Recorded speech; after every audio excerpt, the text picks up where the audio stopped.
18 is the time. Now, David, before we went to the break, talked about long arms. He gives a lot of things. I guess that's one of those measurables that you get. And he was talking about Alex Barrett and Doug Free as it relates to the Cowboys. And again, we're going to be broadcasting live from Cowboys training camp in San Antonio beginning a week from Monday. That's the week of July 26th. So stay tuned for that, presented by Bud Light. That should be a lot of fun. But your thoughts on, or your comments on David's question? You know what, John, Ahmad, I think, you know what the NFL look for in an offensive tackle or lineman with long arms. These guys have more of an advantage because you got these perennial pass rushers who know how to make moves. And if you got a short wingspan or short arms, once these guys make moves, you have no chance to recover. Also, I think at a left tackle or right tackle, you make the circle bigger for a pass rusher to rush around. And so the way the game is played, you know, you got the 3-step drop, you got the 5-step, you got the 7-step drop. And very rare now you see NFL quarterbacks taking 7-step drops. I mean, because the routes, you know, they have to develop before then. But when you got the 3-step and the 5-step drops and you can make a pass rusher run a bigger circle than what he wants to run, then it's allowing timing, just like on a kickoff, not a kickoff, but an extra point. You know, you're kicking an extra point or a field goal. The objective for the guys at the wing is to just expand a little bit and make the circle bigger. That way, timing, there's no way he can get to the kicker and block the kick. So it's the same way for a quarterback. You make the circle bigger where he cannot get to the passer so he can throw the ball. It's all timing. So now these routes are timing. The 3-step drops, they're timing routes. 5-step drops, they're timing routes. So the pressure then becomes on the defense to create pressure up the middle. To create pressure up the middle. All right. So does it matter about arm length with an interior lineman, such as a guard, where you punch block more? Or Well, it's a little bit more difficult for a guy, you know, to rush like he wants to rush up the middle. But when you get the perennial pass rushers, like who's Minnesota's best pass rusher? Man, they got Jared Allen. I'd say Allen. I'm going to say Allen. Yeah, Jared Allen, right? Allen, yeah. But you're right. But Jared Allen is lined up at the right defensive end. There's nobody on the right side of him, and his job is to beat that left tackle. So the left tackle, you know, Dallas Cowboys, you got to get a guy that can basically just make that circle bigger. Okay.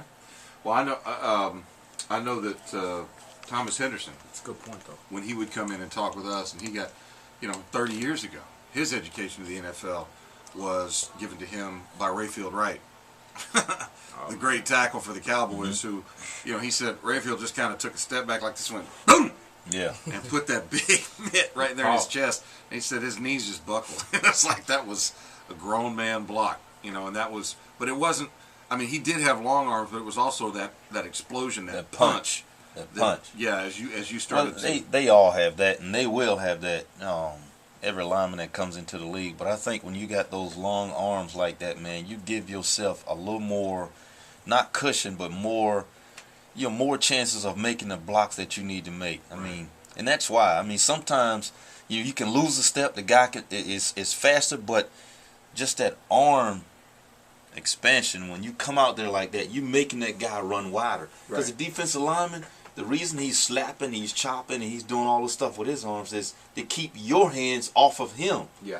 So if you keep your hands off of him, then he has a chance of defeating you. But when you can get your hands on it, that speed is amazing. Remember when Dwight Freeney was coming out of Syracuse, and there were questions: is he big enough to play the position? It's like I don't know. But he's fast enough that he's going to cause a problem. Yeah, he's fast enough that the big dude might not see him. And he's done a lot of that. Jason Taylor.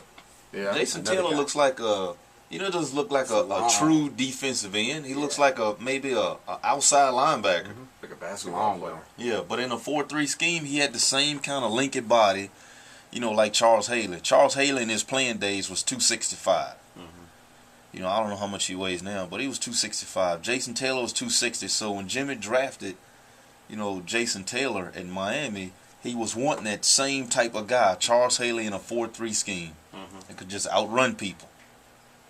Well, that's interesting. Well, we'll see. That's one of the, like I said, offensive line. Obviously, the last time we saw the Dallas Cowboys in a game that mattered, that offensive line was getting worked by that defensive front of Minnesota. So clearly, that needs to be an area of significant improvement because they got the Super Bowl goes through.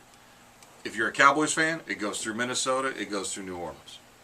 Period. You got to beat those teams to get to a Super Bowl because looking at what happened in the offseason, unless there is a significant injury, New Orleans doesn't look like they're going to be any weaker, and Minnesota certainly doesn't look like it's any weaker, assuming Brett Favre does come back. Yeah, but I think New Orleans is still on a Super Bowl high. Maybe people they write books. They got to turn the page. What is that like? Because you've won 3. How do you move on, and how do you go to the next season? Because y'all won in 90. I don't know what it's like because we had a coach that worked us hard. I mean, he worked us harder.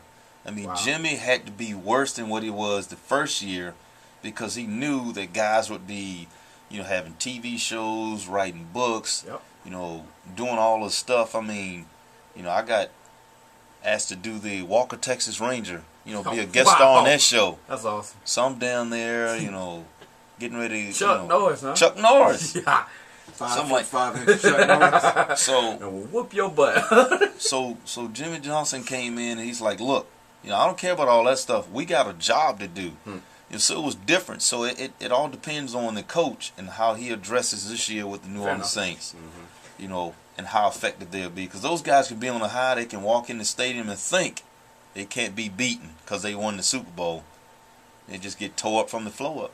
See, that gets dangerous, I think, sometimes for a veteran. Most definitely. Because I think the quickest way for a coach to make an impact or establish a tempo is when he comes in and picks out somebody who's high profile that maybe doesn't have what they used to and cuts him early. And everybody's like, what? Oh man, if that guy can get Reggie cut. Bush. Yeah, well, Reggie Bush. Interesting that's the name you brought up. Reggie Bush. I just cut him. See, he really didn't win the Super Bowl for him. No. They didn't need it. A lot of money this year, by the way. They didn't. What does that do for job security, Brooks? They could have really won the Super Bowl without Reggie Bush. They would have won it anyway without it. I'm not going to argue that point. Was he really a threat? I've never been a big. He's a Pierre Thomas guy. Before Pierre even exploded, this guy was one of the ones that said, "I like him." That's the guy that needs to be getting paid. Right. Not Reggie Bush. Reggie Bush is a nice accent. He's an every down back. Pierre Thomas is an every down back. Yeah. He needs to go and be a family man and Kim Kardashian and just you know where Kim's at now, right? Kim is dating Miles Austin. They were recently seen again in L.A. this past week. Was she just jumping back? You just jumping from? Don't get me started. Well, Miles is the flavor of the month. Yeah. You know what I mean? His star is on the rise. No pun intended. I really didn't mean that. This portion of the show brought to you by the Hit Center. Robert. I love it. Hit. Yep. Robert's gonna I'm talk going to us there about today, some of these man. young players. There it is. Yeah, man. I work out Monday, Wednesday, Friday at the Hit Center, man. I gotta do it. Okay. You get me right. Look, I feel like I could play again. Okay. I'm in there, man, doing box jumps and everything, man. I feel like I can go. We're gonna go. We gotta take a break. We're coming right back. Much more in the Jones Zone on AM 1300 The Zone.